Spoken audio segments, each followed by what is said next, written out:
c'est ça, près de 2500 à 3000 emplois directs et indirects. Voilà, absolument. Mais quand vous parlez de sous-traitance, c'est pas de la sous-traitance dans un secteur donné du travaux de bâtiment, par exemple, enfin de génie civil, mais ça peut être hôtel-restauration et toute autre activité autour de ces travaux. Alors ça, ce dont vous parlez, c'est une troisième notion. C'est ni les emplois directs ou indirects, c'est ce qu'on appelle les emplois induits.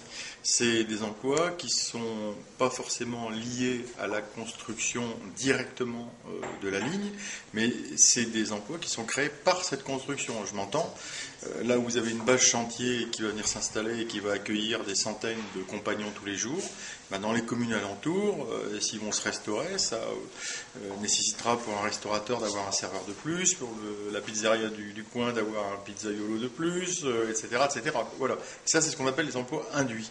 Et en gros, il y a c'est pas une règle, il y a des choses qui se répètent. On dit un emploi direct, un emploi indirect, et autour de 0,5 emplois induits. Voilà.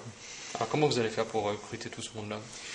Si vous voulez, pour recruter tout ce monde-là, compte tenu du volume qui est exceptionnel et surtout de la soudaineté avec laquelle ça va se faire, vu que tous les travaux commencent sur l'ensemble de la ligne, on va dire au printemps 2012, on a été amené à devoir coordonner toutes les forces de l'État et de la région sur l'ensemble des 3 régions traversées, et ça a donné lieu à des conventions qui sont aujourd'hui prêtes à être signées et qui allient les forces